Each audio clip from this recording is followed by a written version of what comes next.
She had one suitcase, one train ticket she'd paid for herself, and one dress she hadn't worn since the day she stepped off the stagecoach believing a stranger's letters. 3 months on the Kessler Ranch had taught Delia Voss that a man could sign his name yours and mean nothing by it. So she packed. She was on the porch steps, the sun not yet up, the horses stamping in the cold, and she would have made it too. Then a 7-year-old girl came out of the dark in her nightgown, barefoot on the frost, and said the one thing that no grown man in that house had ever managed to say to her. I know because I was the one holding the horses, and I watched a hard man break in half over a sentence. The frost was still on the porch boards when Delia Voss came out with her bag. I had the wagon horses hitched by then, both of them blowing steam into the dark, and I was rubbing my hands together the way a man does when he doesn't want to think about what he's doing. My name is Elias Pruitt.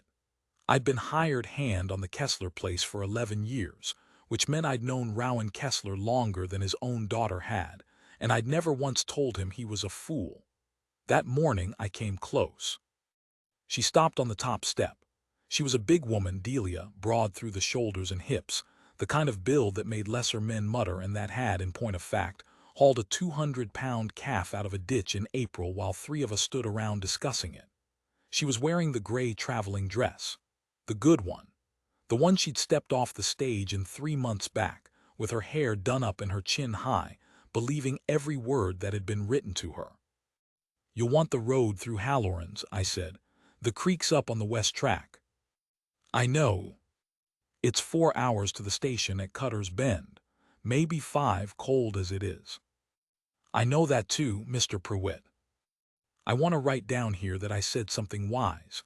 I keep a log, have since I was 19, a little oilcloth book I fill with weather and calving numbers, and sometimes when the mood takes me and I've had a whiskey, a sentence or two about what I think of the people I live among. I have gone back and read the entry for that morning many times. It says, frost, cold, she's going. I didn't stop her. Not much of a testament to my wisdom. She came down the steps. The bag was heavy. I could tell by the way her arm went straight and her shoulder dropped, and I reached for it and she didn't let me have it. And for a second we stood there, the two of us, each with a hand on that scuffed leather grip, in the blue dark with the horses shifting. Let me carry it, I said. You'll carry it as far as the wagon and then you'll drive me away from here, and that is the whole of what I want from you. She said it without heat. That was the thing about Delia. She never once raised her voice in that house, not in 3 months, not even when she had every right to. If you want to be kind to me, Mr. Pruitt, be quick about it. So I let go of the bag, and she carried it herself, and set it in the wagon bed with a thud that seemed louder than it was. That is when Mercy came out. I should back up. I'm doing this badly, but then I'm a man who counts cattle for a living and I've never claimed otherwise. The letters had started in the winter. Rowan Kessler was 38 years old with a dead wife 2 years in the ground and a daughter who had stopped speaking, and the ranch was in the kind of trouble that a man doesn't say out loud. Creditors, a bad season, a bank in Cheyenne that had begun sending letters of its own. He'd put the advertisement in a paper in St. Louis. I know because I posted it. I remember thinking it was a strange thing for a man to want, a wife out of a newspaper, and I remember thinking too that he didn't want a wife at all. He wanted a woman to do what Sarah Kessler had done, which was to hold the whole house up on her back without anybody noticing she was doing it. He didn't write the letters himself. That's the part I have to say, and I have to say it plain, because it's the rot at the bottom of the whole business. He wrote the first one, half a page, dry as a ledger. I have a ranch. I have a daughter. I require a wife. And Delia Voss wrote back, and her letter was funny. It was funny and it was honest. She said she was 31 and stout and had been a cook in a boarding house for 9 years and had a temper about being lied to, but not much of one otherwise. She said she was tired of being decoration in other people's lives. She said she wanted a life she was inside of, not looking at. Rowan read it at the kitchen table and didn't know what to say, so he handed it to me. Write her something, he said. Rowan, You've got the words, I don't. He rubbed his face with both hands and I saw in the lamplight how old he'd gotten. Just write her something so she comes. And God help me, I did. I wrote her 14 letters over 5 months. I told her about the way the light comes down the valley in the evening and turns the grass the color of a lion's back. I told her about the little girl who wouldn't speak and how she left stones on the windowsills in rows, and nobody knew why. I asked her what she thought about, and she told me, and I told her things I'd never told a living soul, that I'd wanted to be a schoolteacher once and hadn't the schooling for it, that I sometimes lay awake and felt my life going past me like water past a rock. I signed them Rowan Kessler. She stepped off the stage in September and looked at him, at Rowan with his big shoulders and his silence, and her whole face opened up like a door. And I stood behind him holding the horses, and I understood exactly what I had done. It went bad slow, which is the worst way for a thing to go bad. She'd say something at supper, some little reference. Do you remember what you wrote me about the November light? And he'd look at his plate. He wasn't cruel. I want that understood because it would be easier if he had been cruel, and he wasn't. He was just absent in the specific place where she'd been told he'd be waiting. She'd reach for the man in those letters and find Rowan Kessler instead, and Rowan Kessler was a decent man who did not know how to talk about the color of grass. She stopped asking. That was in October. I watched her stop asking the way you watch a lamp burn down. She worked. Lord, she worked. She had that house scrubbed to the bone inside a fortnight. She had the kitchen garden turned over. She fed 9 men through the fall roundup on a budget that would have shamed an army quartermaster. She learned to shoot badly and kept at it until she was only somewhat bad, and she laughed at herself about it. She had a big laugh. She wasn't ashamed of it. When Dooley Frank came in with his hand laid open on a wire and went white as paper, she had it cleaned and sewn before any of us had finished being useless about it. And afterward she went outside and was sick in the yard where she thought nobody could see her. And then she came back in and made supper. She never complained. Not once. She just got quieter, and the quiet in her started to look like the quiet in that house. Because there was already quiet in that house. There was Mercy. Mercy Kessler was 7. She had not spoken since her mother died. Not a word. Not a scream, not a yes, not a no. The doctor in Cutter's Bend said there was nothing wrong with her throat, and it was a matter of the nerves, and she'd talk when she was ready, and Rowan had nodded and paid him and never mentioned it again.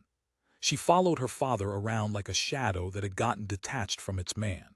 She was small and fierce, and she watched everything. And she put stones on the windowsills. Every sill in that house. Little rows of them sorted, I never worked out by what. Not size. Not color. Some system that lived inside her head and nowhere else. If you moved one, she'd put it back. If you moved one and didn't tell her, she'd know, and she'd put it back, and she'd look at you afterward with an expression that made grown men apologize out loud to a child who couldn't answer them. Delia never moved the stones. That was the first thing. That was the very first thing, and I noticed it in her first week, and I wrote it in my log because it struck me. The Voss woman dusts around the stones, doesn't ask about them, doesn't touch them. 3 months, and I never once saw her touch them.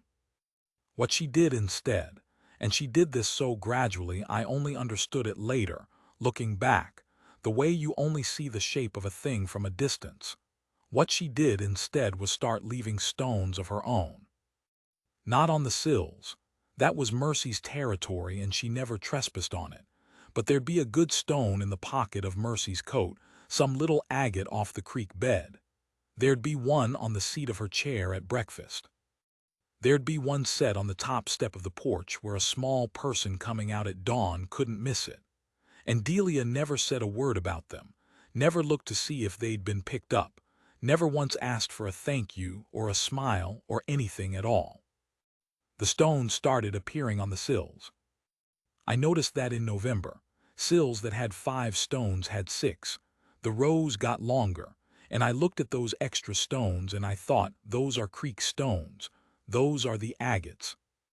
And I never said a word about it either, because I am a coward and because I had already done enough.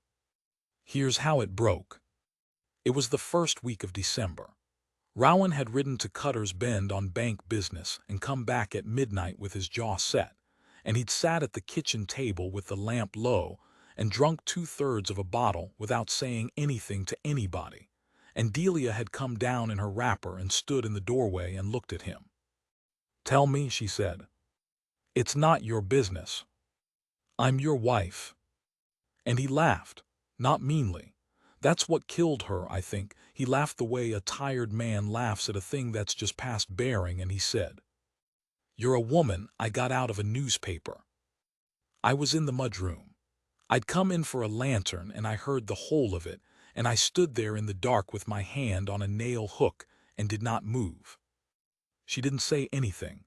There was a long stretch of nothing at all. Then she said very evenly, "You never wrote those letters." He didn't answer. "Say it, Delia. Say it." And her voice did not rise, it never rose, it just went hard and flat and terrible. 3 months I've been in this house wondering what was wrong with me, wondering what I did between the letters and the stage that made you stop, wondering how a man says I sometimes feel my life going past me like water past a rock and then can't look at me across a table. And it wasn't you, was it? It was never you. Silence. Who? More silence. And I want to say that I walked in, that I came out of the mudroom and stood in the lamplight and said it was me, and I'm sorry, and here is why. That is what a man in a story would do. I stood in the dark and I listened and I did not move, and Rowan Kessler said, "Does it matter?" And she said, "It's the only thing that ever did." She was 3 days packing. She did it slow and she did it thoroughly, and she went on cooking the whole time, which was somehow the worst part. She made a pot roast on the second day that I have thought about ever since. She washed the sheets. She left the pantry stocked and labeled. She wrote out, in a careful hand, on a sheet of paper she left on the kitchen table, everything a person needed to know about that kitchen and where it was and how it worked. She did not say goodbye to Rowan. He didn't come out of the barn. And Mercy followed her, every hour of those 3 days. That little shadow at her hip, watching her fold things, watching her wrap the good plates and put them back in the cupboard because they weren't hers to take. Not touching her, not pulling at her skirt. Just there with those eyes, and every time Delia turned around the child was standing in a doorway looking at her, and Delia would smile. She made herself smile every single time. I watched her do it and go on packing. The night before, I found Delia sitting on the porch steps in the cold. I sat down beside her because I could not stand up anymore. "It was me," I said. She didn't look at me. She'd known, I think. Maybe since that night, maybe before. Maybe she'd known since September and had just been waiting for one of us to have the decency to say it out loud. "I know," she said. "I'm sorry." "I know that too." She pulled her shawl tighter. Out past the yard the hills were black on black. "You wrote me a man, and then I got here and there wasn't one." "There's one right here," I said, "and I have never been sorrier about anything in my life." She turned and looked at me then, and her eyes were wet and perfectly clear, and she said, "Elias, I didn't fall in love with a man, I fell in love with being heard." Her mouth moved. "I'd have taken you, you know that, if you'd been the one standing there in September. I'd have taken you gladly." She looked away. "But you weren't. You were behind him, holding the horses, and you've been behind him ever since." I didn't have anything to say. "That's the thing about you," she said, not cruelly. "You're behind him." So the frost and the wagon, and the bag going into the bed with a thud, and the door of that house opening again, and a small figure coming out into the dark. Mercy was barefoot, nightgown, no coat, 7 years old, and she came down those frozen steps and across the frozen yard, and she stopped in front of Delia Voss with her fists balled up at her sides, shaking from cold, from something else, from all of it, and she opened her mouth. Nothing came out. She tried again. I watched her whole small body strain with it. She was going purple with the effort, her chin was trembling, and the tears were coming down her face and freezing on the way, and she couldn't. Delia went down on her knees in the frost. She didn't say it's all right. She didn't say hush. She knelt down in her good gray traveling dress in the ice and mud, and she took that child's fists in her hands and she said, in a voice I had never heard her use, "Take your time." And Mercy Kessler said, in a voice like a hinge that hadn't turned in 2 years, cracked and small and absolutely clear in that frozen dark, "You see me. I have thought about that stretch of yard more than any other place on this earth. 50 feet of frozen dirt between a barn door and a wagon. A man in one, two people kneeling in the middle, and me, Elias Pruitt, hired hand, letter writer, coward, standing at the horses' heads with a lead rope in each fist like a fool who's been handed something he doesn't know how to put down." Rowan came out of the barn. He came slow, not the way a man walks toward something he wants, the way a man walks toward a fire or a bad piece of news or a grave. He stopped maybe 10 feet short and he stood there and he looked at his daughter's back. She was still buried in Delia's shoulder, still making that sound, that terrible unpracticed sound, a throat learning grief out loud after 2 years of doing it silently, and he opened his mouth. "Mercy," he said. She didn't turn around. He said it again. His voice came apart on the second syllable. She burrowed harder into Delia. And I watched something go through Rowan Kessler that I'd never seen go through him before, not when Sarah died, not when the bank letter came, not once in 11 years. His face didn't change much. It just emptied, like a man who's put his hand in his pocket for the one thing he needs and found the pocket cut out. Delia looked up at him over the child's head. She didn't say anything either. She just looked at him, and she had that expression she'd had at the table those 3 months, the one I'd never been able to name, and standing there in the cold I finally named it. It wasn't anger. It wasn't even hurt anymore. It was pity, and it was the worst thing I ever saw on a woman's face. "Take her inside," she said. "She's got no shoes on." "Delia." Rowan, very quiet. "Her feet are on the ice." That got him. He came forward and he crouched down and he reached out and Mercy went stiff as a fence post, and for one horrible second I thought the child was going to fight him, and then she let herself be lifted, but she did it like cargo. Arms down. Face turned away. She let her father pick her up and she looked back over his shoulder at Delia Voss the entire way to the house, and she didn't blink and she didn't stop crying and she didn't say another word. The door shut, and Delia knelt there in the frost in her good gray dress with mud to the knees, and put both hands flat on the ground and breathed. "Frost cold, she's going, I didn't stop her." That's the entry. I wrote it that night by the lamp in the bunkhouse, and it is, on its face, a lie because she didn't go, not that morning, but I have never crossed it out because it is true in the way that matters. I didn't stop her. I never stopped her. What happened in that yard had nothing whatsoever to do with me. I'll say what happened plain. She got up. She dusted her hands off on that ruined dress in a way that was almost businesslike. She walked to the wagon and she looked at her bag sitting in the bed, and she stood there with her hand on the wagon rail for the length of about 10 breaths. Then she said, without turning around, "Elias, unhitch them." "Delia." "Unhitch them." So I unhitched them. She stayed. But I want to be careful here, because there's a version of this story where a woman hears a child cry and her heart melts and everything comes right, and that is not what happened. And I would be lying to you the same way I lied to her if I told it that way.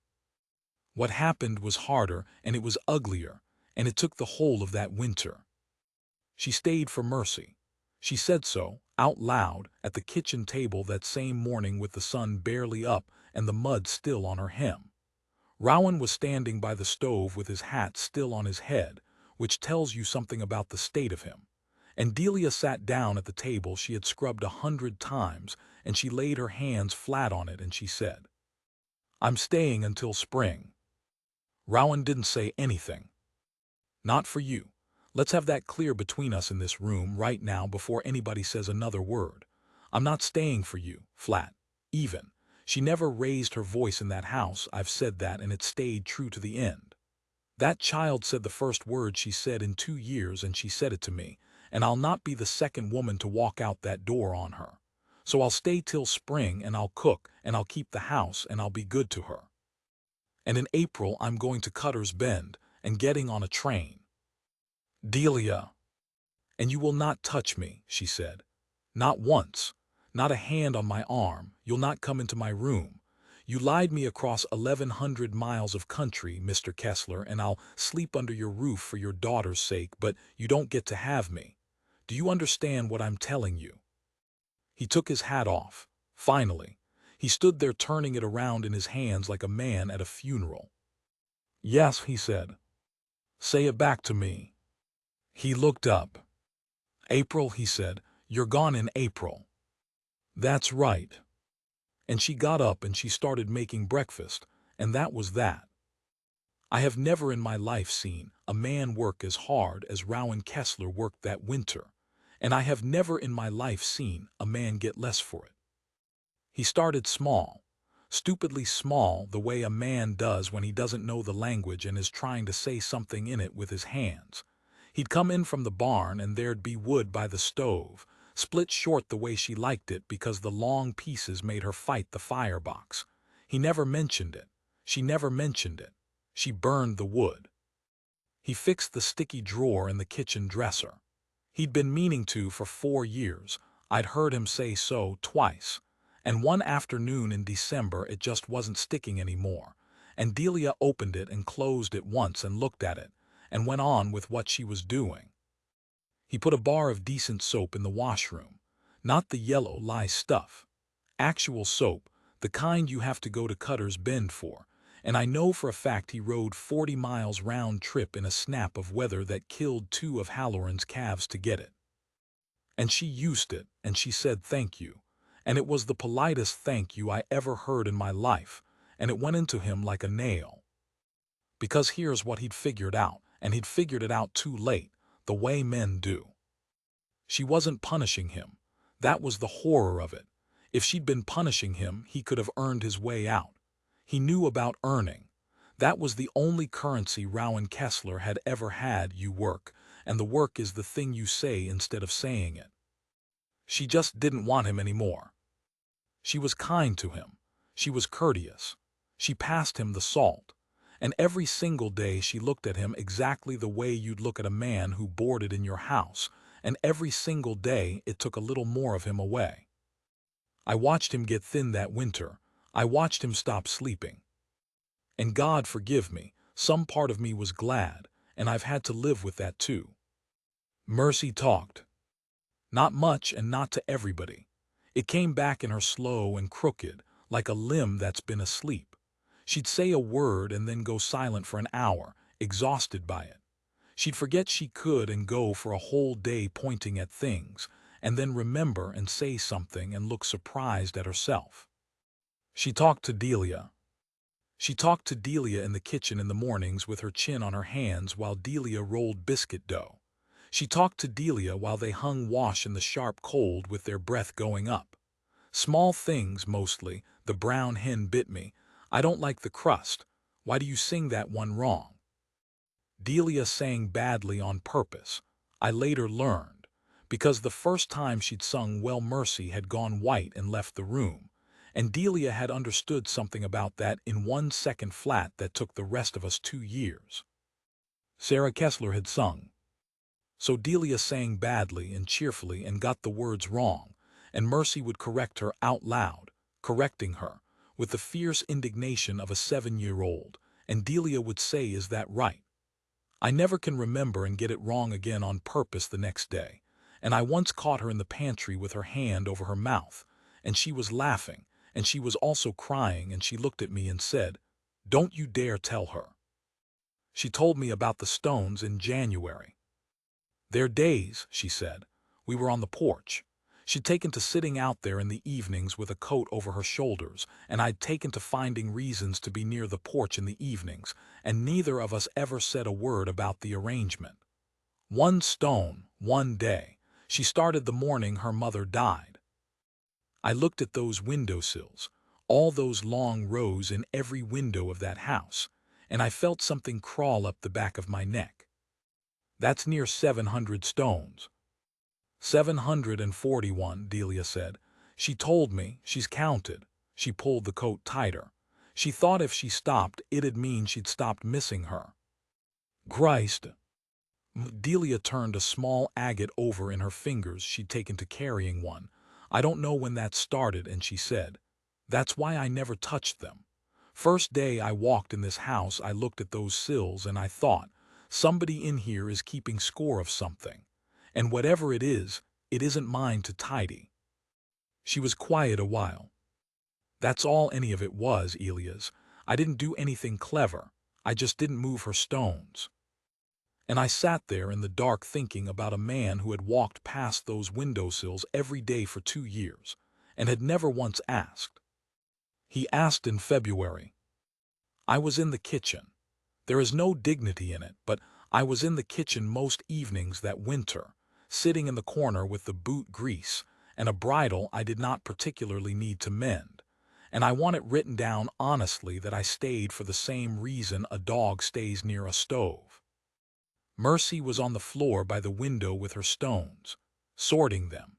She did that sometimes, took a whole sill's worth down and laid them out on the boards and moved them around by some private arithmetic, and you didn't talk to her while she did it. And Rowan came in from the cold, and he stopped, and he looked at his daughter on the floor. And he crouched down. Not close, a few feet off, the way you'd approach a horse that's been beaten. He got down on his heels with his hat in his hand, and he looked at that spread of stones for a good long while. Mercy, he said. She didn't look up. What are they for? The whole kitchen stopped. I felt Delia go still at the stove. She didn't turn around. She had her back to the room and her hands in a bowl, and she went absolutely, completely still. Mercy's fingers stopped moving. She looked up at him. And she said, and it was the first thing she'd said to him in 2 years and 3 months, she said. Days. Rowan Kessler didn't move. Days since Mama. He knelt all the way down, right there on the kitchen floor in his wet boots. He looked at those stones, hundreds of them, and now he could count them. Now he knew what he was counting, and he put out one hand very slowly and touched one. Just one. The way you'd touch something holy. How many? He said. 774. And Rowan Kessler put his forehead down on the floor of that kitchen and wept. I have never seen a man cry like that. I have seen men cry. I saw Dooley Frank cry over a horse. I saw my own father cry once and only once. And I have never seen anything like Rowan on that floor with his face in the boards and his shoulders going and no sound coming out of him at all, none. Not a single sound, because he had spent 2 years teaching himself not to make one. And his daughter sat there and watched him. And after a while she reached over very carefully and she picked up one stone off her row. A gray one, nothing special. And she put it in his hand. And she said, you can have that one. Delia went out. She went out the back door with her hands still wet, and she didn't put a coat on. And I found her 20 minutes later standing at the corner of the smokehouse in the dark, and she was shaking so hard I thought she'd gone into a fit. Delia. Don't. You'll freeze. Don't, Elias. She had her arms wrapped around herself. Her breath was coming in pieces. Don't you come out here and be kind to me right now. I can't hold it. So I stood there. I stood there and didn't touch her and didn't speak, which is the only thing I have ever done right in my life, and after a long time she got her breathing under her. And she said to the dark, not to me. I made that happen. You did. I didn't mean to, she laughed, and it was awful. I meant to leave.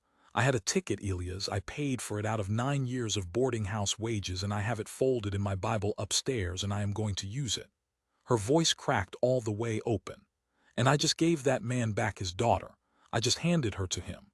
And in April I get on a train and I leave them both, and they'll be fine. They'll have each other. They'll be fine." She stopped. She stood there in the cold with her fists against her mouth. "And there's nobody," she said, "who's going to do that for me." She meant to go. I want that understood. Everything I've told you so far, she meant every word of it. And if you think this is the part where she softens, you don't know Delia Voss. Because 2 weeks later, Rowan Kessler came to her in the kitchen with his hat in his hands, and he said the first honest thing I ever heard come out of his mouth. He said, "I want to tell you about Sarah." And Delia Voss said, "No, part two is done. That's the one above, ending on Delia's no. Send part 3, and I'll write the final part 3. "No," she said. He stood there with his hat in his hands. "Delia." I said no. She didn't stop what she was doing. She had her sleeves pushed up and she was working butter into flour with her fingers, and she went right on doing it. "You want to sit at my table and tell me about your dead wife, and you want me to listen, and you want to feel better afterward, and I'll not do it." "That isn't." "It's exactly what it is." She looked up. "You've had 2 years and a hired man and a daughter who stopped speaking, and you didn't say one word about Sarah Kessler to any of us. And now there's a woman in your kitchen who's leaving in 6 weeks, and now you want to talk." Her hands kept moving in the bowl. "You don't want to be known, Rowan. You want to be forgiven, and I'm not the one who can do it." He didn't move. "Who is?" he said. And she stopped. She stood there with flour to the wrist, and she looked at him for a long moment, and something went across her face. Not softening. I'll swear to that till I die. It was not softening. It was the look of a woman being handed a question she has to answer honestly because she has never in her life done otherwise.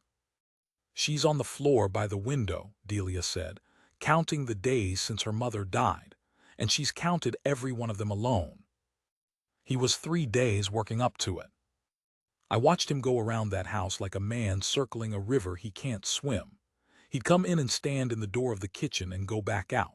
He'd get as far as the bottom of the stairs at night and stop.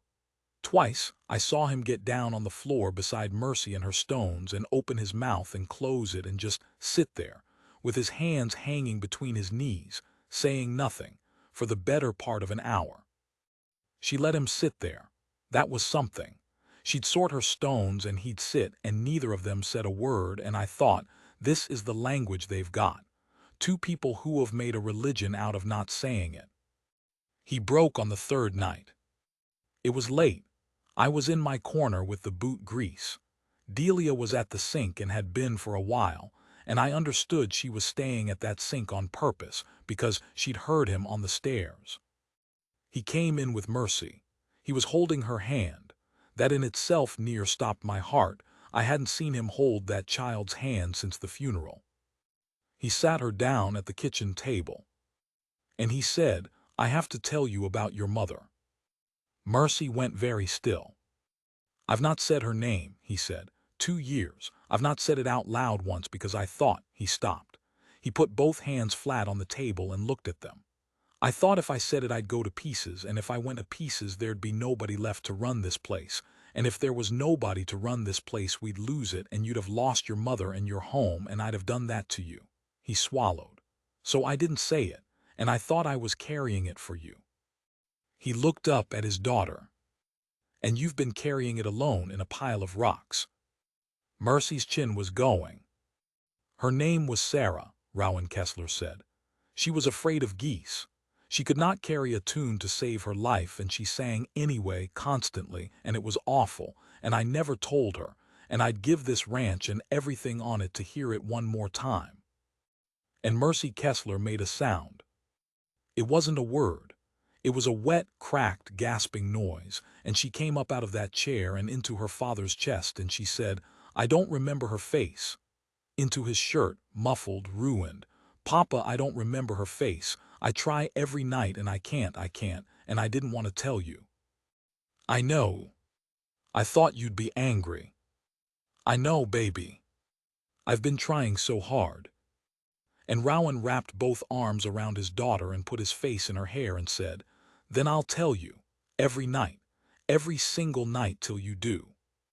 Delia went out through the back door and she didn't slam it, and I found her on the porch steps with her arms around her knees like a girl.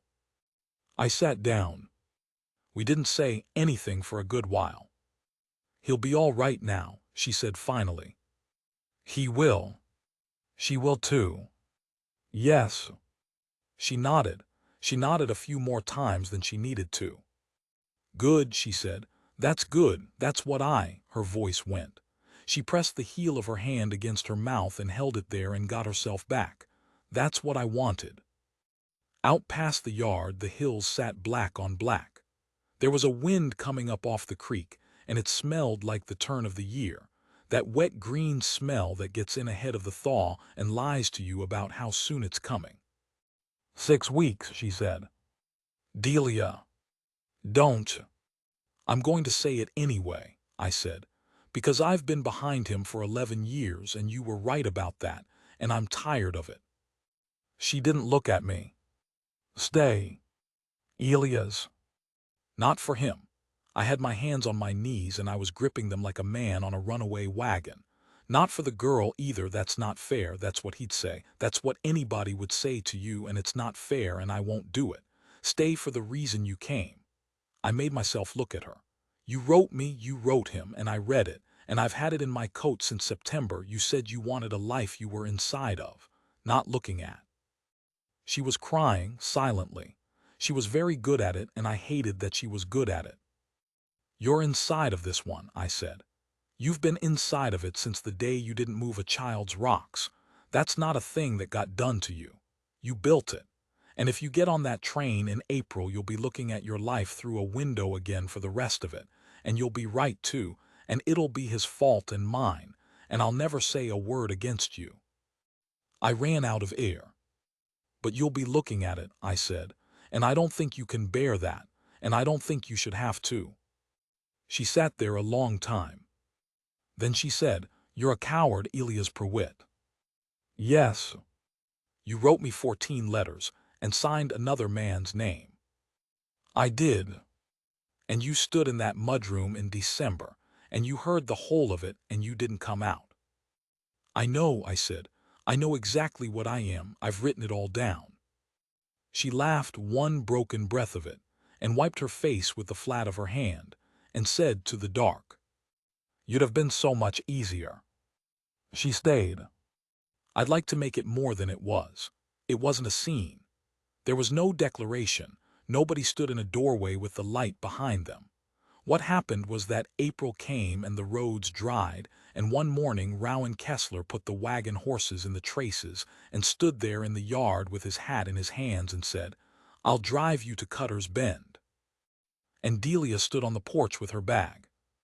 Mercy was holding the back of her skirt. She hadn't said anything. She'd been told, and she'd taken it the way she took everything with those eyes, and she had not said one word about it in 6 weeks, and she was holding the back of Delia's skirt in one fist. And Delia looked out at that man, and at those horses, and at the road. And she said, "The gray hen's gone broody. She'll want moving before the week's out or she'll bake the eggs." Rowan didn't move. "And there's a jar of the good lard behind the flour, and if Dooley finds it he'll use it on his boots, so it wants hiding." Nobody said anything at all. "And I'll want a lock on my door," Delia Voss said, "and I'll want it there by tonight. And I'll want you to understand it is not a thing you'll be earning your way past, not this year, maybe not next." Rowan put his hat on. "I'll get the hinges," he said, and his voice was not steady, and he turned around and walked into the barn and did not come out for some time. "I'm nearly done." The lock went on. It stayed on a long while. Longer than any of you would want it to, I expect, but it wasn't your door. He told her about Sarah eventually, a year on, maybe more in pieces, out on that porch in the evenings while I made myself scarce. And he told Mercy every night the way he'd promised, every single night. And by the second summer that child could tell you her mother was afraid of geese and could not sing, and she'd laugh about it. And Rowan would laugh too and then have to go and see to something in the barn. The stones came down slow. Nobody made her do it. One morning there was one less, and Delia never said a word, and the next week there were four less, and by autumn there was a single sill left in the west window with a short row on it, and she still kept it, and I believe she keeps it yet. I asked her once what the ones on that last sill were. Not days, she said. She was 10 by then. She looked at me the way she looks at people who ask her about things, which is to say directly and without much patience. Days was the old thing. What are they then? And Mercy Kessler said, that one's Mama, that one's Papa. She touched them in turn. That one's Delia. She stopped. And that one's you, she said, because you sit in the corner with the boot grease and you don't have to. I never married. I'm still on this place. I'm 61 now and my hands have gone bad in the cold, and Rowan does the shoeing, which he complains about, which I enjoy. Delia and I have never spoken of it again. Not once, not in 22 years. She calls me Elias and I call her Mrs. Kessler, and she knows exactly why, and every so often she'll look at me across a table in a way that says she knows, and I'll look at the salt. There's a letter in my coat. There's been one in my coat since September of that year. I've never taken it out and I've never thrown it away, and when I go it'll be found on me, and I've made my peace with that. I said at the start that I keep a log. I do. I've kept it since I was 19 and there are 11 of them now, stacked in a crate under my bunk, and it is nearly all weather and calving numbers. But I went back last winter and found the entry for that morning. The frost, the wagon, the child coming out barefoot into the dark. Frost cold, she's going, I didn't stop her. I sat with my pen over it for a long while. I put it away without changing a word, because it's the truth, and because a man ought to be able to look at the truth about himself in his own hand and not flinch. But I'll tell you what I nearly wrote, and then I'll be done. I nearly wrote. A 7-year-old girl said 3 words in a frozen yard, and every grown fool in that house was saved by them, and not one of us deserved it. I nearly wrote she saw the child, that's all, that's the whole of it, she just